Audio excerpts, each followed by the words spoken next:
రెప్పపాటులో కిలోమీటర్ల దూరంలోని లక్ష్యం ధ్వంసం, గాల్లోనే దిశలు మార్చే విచిత్రమైన వ్యూహం. అమెరికా, నాటో దేశాల ఎయిర్ డిఫెన్స్ సిస్టమ్ సైతం గుర్తించలేని అత్యంత భయంకరమైన డెత్ వెపన్. అదే రష్యా అమ్ముల పొదిలోని బ్రహ్మాస్త్రం ఒరేష్నిక్ హైపర్సోనిక్ మిసైల్. యుక్రెయిన్ రాజధాని కీవ్పై రష్యా మునుపెన్నడూ లేని విధంగా 700కు పైగా డ్రోన్లు, క్షిపణులతో విరుచుకుపడటమే కాదు, ప్రపంచ దేశాల గుండెల్లో వణుకు పుట్టించేలా తన నెక్స్ట్ జనరేషన్ ఆయుధాన్ని రంగంలోకి దించింది. అసలు ఏంటి ఒరేష్నిక్? దీని వేగం ఎంత? అమెరికా ఎయిర్ డిఫెన్స్ ఎందుకు దీన్ని అడ్డుకోలేకపోతుంది? నిన్న డినిప్రో, నేడు కీవ్. పుతిన్ ప్రయోగించిన ఈ క్షిపణి ప్రపంచాన్ని అణుయుద్ధం ముంగిట ఎలా నిలబెట్టింది? రష్యా సృష్టించిన ఈ మహాప్రళయంపై ఒరేష్నిక్ క్షిపణి వెనుక ఉన్న భీకర విధ్వంసక సామర్థ్యం ఏంటి? Watch story. థర్డ్ వరల్డ్ వార్ను రష్యా మొదలుపెట్టిందా? రష్యా అధ్యక్షుడు పుతిన్ నెక్స్ట్ టార్గెట్ ఏంటి? ఒరేష్నిక్ పై నాటో దేశాలు ఏం చేయనున్నాయి? ఉక్రెయిన్ పై రష్యా మరోసారి భీకరమైన దాడికి దిగింది. యుద్ధం ప్రారంభమైనప్పటి నుంచి మునుపెన్నడూ లేని విధంగా అత్యంత భారీ వైమానిక దాడికి పాల్పడింది. రష్యా నియంత్రణలోని ప్రాంతాలపై ఉక్రెయిన్ ఇటీవల దాడి చేసింది. అందుకు ప్రతీకారంగానే ఈ చర్యలకు దిగినట్లు మాస్కో తెలిపింది. ఉక్రెయిన్ రాజధాని కీవ్పై 23 అర్ధరాత్రి దాటిన తర్వాత అత్యంత భారీ స్థాయిలో రష్యా వైమానిక దాడులకు దిగబడింది. ఉక్రెయిన్ యుద్ధంలో ఇప్పటివరకు జరిగిన అతిపెద్ద దాడిలో ఇది ఒకటిగా నిపుణులు పేర్కొంటున్నారు. దాడిలో రష్యా ఏకంగా 700కు పైగా డ్రోన్లు, క్షిపణులను ప్రయోగించింది. ఇందులో అత్యాధునిక హైపర్సోనిక్ ఒరేష్నిక్ క్షిపణి కూడా ఉన్నట్లు తెలుస్తోంది. రష్యన్ ఘోరమైన దాడిలో కనీసం 4 పౌరులు ప్రాణాలు కోల్పోయారు. 80 మందికి పైగా తీవ్రంగా గాయపడ్డారని ఉక్రెయిన్ అధికారులు ధృవీకరించారు. రాజధాని కీవ్తో పాటు పరిసర ప్రాంతాల్లోని నివాస గృహాలు, పాఠశాలలు, గోదాములు, ఇతర పౌర మౌలిక సదుపాయాలే లక్ష్యంగా రష్యా దాడి చేసింది. నగరం నలుమూలల భారీ పేలుళ్ల శబ్దాలు మోగడంతో భయాందోళనకు గురైన స్థానిక ప్రజలు రక్షణ కోసం మెట్రో స్టేషన్లు, భూగర్భ బంకర్ల వైపు పరుగులు తీశారు. ప్రస్తుతం రష్యా ప్రయోగించిన క్రూయిజ్ క్షిపణి కీవ్ నడిబొడ్డున ఉన్న ప్రభుత్వ భవనాలు, నివాసాల సమీపంలో దూసుకువచ్చి పేలిన దృశ్యాలు నమోదయ్యాయి. ఈ పేలుడు దాటికి ఆ ప్రాంతం దట్టమైన పొగ కమ్మేసింది. ఇప్పుడు ఈ వీడియో వైరల్ అవుతోంది. రష్యా నియంత్రణలోని లుహాన్స్క్ పరిధిలోని పౌర లక్ష్యాలపై ఇటీవల ఉక్రెయిన్ భారీగా దాడులు చేసింది. ఈ దాడులకు ప్రతీకారంగానే యాక్షన్లోకి దిగినట్టు మాస్కో వెల్లడించింది. అంతకుముందు లుహాన్స్క్లోని విద్యార్థి వసతి గృహంపై జరిగిన డ్రోన్ దాడిలో 18 మంది మృతి చెందారు. దీనికి తప్పనిసరి ప్రతీకారం తీర్చుకుంటామని పుతిన్ వార్నింగ్ ఇచ్చాడు. అయితే తమ పౌరులను లక్ష్యంగా చేసుకోలేదని, రష్యాకు చెందిన డ్రోన్ కమాండ్ సెంటర్ను ధ్వంసం చేశామని ఉక్రెయిన్ సమర్థించుకుంది.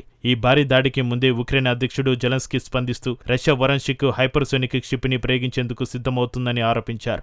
జెలెన్స్కీ చెప్పినట్టే తాజా దాడిలో ఒరేష్నిక్, ఇస్కందర్, కింజల్, జిర్కాన్ క్షిపణులను ప్రయోగించినట్టు రష్యా వెల్లడించింది. ఉక్రెయిన్ సైనిక, రక్షణ అనుబంధ రంగాలకు చెందిన సంస్థల్ని లక్ష్యంగా చేసుకున్నామని రష్యా రక్షణ శాఖ పేర్కొంది. అసలు ఏమిటి ఒరేష్నిక్ క్షిపణి? నిజానికి ఉక్రెయిన్ అధ్యక్షుడి ఆరోపణలతోటి నాటో దేశాల్లో వణుకు మొదలైంది. ఎందుకంటే ఒరేష్నిక్ క్షిపణి శక్తి సామర్థ్యాలు అలాంటివి. ఒరేష్నిక్ హైపర్సోనిక్ బలిస్టిక్ మిస్సిల్ను అడ్డుకోవడం ఎవరితరం కాదని ఆ మధ్య స్వయంగా రష్యా అధ్యక్షుడు వ్లాదిమిర్ పుతినే వెల్లడించాడు. అమెరికా వద్ద ఉన్న ఎలాంటి రేడార్లు దీన్ని గుర్తించలేవని, పశ్చిమ దేశాల మిస్సిళ్లు దాన్ని అడ్డుకోవడం అసాధ్యమని తేల్చేశారు. నిజానికి పుతిన్ చేసిన ఈ ప్రకటనలతోటి పశ్చిమ దేశాల్లో భయాందోళన మొదలైంది. అసలు ఒరేష్నిక్ మిస్సిల్ ఎందుకు ప్రమాదకరం, దాన్ని ఎందుకు అమెరికా అడ్డుకోలేదని పుతిన్ చెబుతున్నాడు. ఈ క్షిపణి 5 మాక్ స్పీడ్తో దూసుకెళ్తోంది. ఈ లక్షణమే ఒరేష్నిక్ క్షిపణిని శత్రువులను గుర్తించకుండా చేస్తోంది. రెప్పపాటున 5 కిలోమీటర్ల వేగంతో దూసుకెళ్తోంది. ఈ వేగం కారణంగానే ఒరేష్నిక్ను నేరుగా అడ్డుకోవడం సాధ్యం కాదు. ఒరేష్నిక్ దాడి మొదలైందంటే శత్రువులు చూస్తుండడం తప్ప ఏమీ చేయలేరు.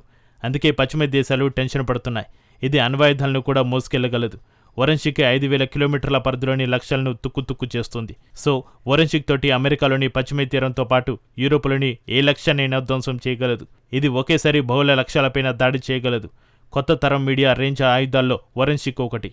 అమెరికా, యూరోప్కు చెందిన గగనతల రక్షణ వ్యవస్థలు కూడా ఒరేష్నిక్ను గుర్తించడం అసాధ్యమని రష్యా చెబుతోంది. ఒరేష్నిక్ 6 నుంచి 8 అణు లేదా సాంప్రదాయ బాంబులను మోసగలగలదని నిపుణులు అంచనా వేస్తున్నారు. 2024 నవంబర్ 21న ఉక్రెయిన్లోని డినిప్రో నగరంపైన ఒరేష్నిక్ను తొలిసారి రష్యా ప్రయోగించి ప్రపంచాన్ని ఆశ్చర్యపరిచింది. ఈ మిస్సిల్ను ఉక్రెయిన్ వద్ద ఉన్న గగనతల రక్షణ వ్యవస్థలు అడ్డుకోలేకపోయాయి. ఫలితంగా డినిప్రో నగరంలోని ఉక్రెయిన్ రక్షణ పరిశ్రమలను ఒరేష్నిక్ పూర్తిగా నిలమట్టం చేసింది. ఈ మిస్సిల్ను తొలిసారి పరీక్షించినట్టు పుతిన్ తెలిపారు. తమ పరీక్ష విజయవంతమైనట్టు పుతిన్ చెప్పారు. డినిప్రో నగరంపైన జరిగిన ఈ ఘోర దాడితోనే ఒరేష్నిక్ విధ్వంసకర సామర్థ్యం ఏంటో ప్రపంచానికి తొలిసారి కళ్లకు కట్టింది. అప్పటి వరకు కేవలం కాగితాలకే పరిమితమైన రష్యా రహస్య ఆయుధం ఉక్రెయిన్ గడ్డపై మృత్యుఘోష పలికిచ్చింది. నిజానికి అమెరికా సరఫరా చేసిన పెట్రియాట్ వంటి అత్యాధునిక ఎయిర్ డిఫెన్స్ సిస్టమ్ కూడా ఈ క్షిపణి వేగాన్ని అంచనా వేయలేక చేతులెత్తేశాయి. రష్యాలోని అస్త్రాఖాన్ ప్రాంతం నుంచి ప్రయోగించిన కేవలం 15 రోజుల వ్యవధిలోనే దాదాపు 1000 కిలోమీటర్ల దూరంలో ఉన్న డినిప్రో రక్షణ కర్మాగారాలను ఇది బూడిద కుప్పగా మార్చేసింది. ధ్వని వేగాన్ని మించి దూసుకెళ్లే ఈ క్షిపణికి గాల్లోనే తన దిశను మార్చుకునే సామర్థ్యం ఉంది. అందుకే వరంషిక్ను ఎదురులేని క్షిపణిగా రష్యా అభివర్ణిస్తోంది. ఈ క్షిపణి దాడి కేవలం ఉక్రెయిన్ను భయపెట్టడానికి మాత్రమే కాదు, రష్యా సామర్థ్యాన్ని తక్కువ అంచనా వేస్తున్న పాశ్చాత్య కూటమికి పుతిన్ పంపిన బలమైన హెచ్చరిక అనే వాదనలు వినిపిస్తున్నాయి. తాజా వరంషిక్ దాడితో నాటో కూటమి దేశాలు ఒక్కసారిగా ఉలిక్కిపడ్డాయి. అమెరికా, బ్రిటన్లు ఉక్రెయిన్కు లాంగ్ రేంజ్ మిస్సైల్ను సరఫరా చేయడమే పుతిన్కు ఇంతలా కోపం తెప్పించిందనేది బహిరంగ రహస్యం. రష్యా భూభాగంపైకి పాశ్చాత్య క్షిపణులు దూసుకొస్తే తాము అంతకంటే 10 రెట్ల ప్రమాదకరమైన ఆయుధాలతోటి బదిలిస్తామని మాస్కో పదే పదే హెచ్చరిస్తూ వస్తోంది. ఇప్పుడు కీవ్పై జరిగిన తాజా దాడిలో కూడా వరంషిక్తో పాటు ఇస్కందర్, కింజాల్ వంటి ప్రమాదకర క్షిపణులను ఏకకాలంలో ప్రయోగించడంతో సరిహద్దు దేశాల్లో హై అలర్ట్ ప్రకటించారు. రష్యా దూకుడును గమనించిన పొరుగు దేశం పోలాండ్ తమ వైమానిక రక్షణ కోసం అత్యవసరంగా యుద్ధ విమానాలను గాల్లోకి లేపింది. ఉక్రెయిన్ సరిహద్దు దాటి రష్యా క్షిపణులు ఎక్కడ తమ భూభాగంలోకి వస్తాయన్న భయం ఇప్పుడు యూరోప్ దేశాలను వెంటాడుతోంది. యుద్ధం మొదలై ఇన్నేళ్లు గడుస్తున్నా రష్యా వెనక్కి దగ్గకపోగా తన వ్యూహాలకు మరింత పదును పెడుతోంది.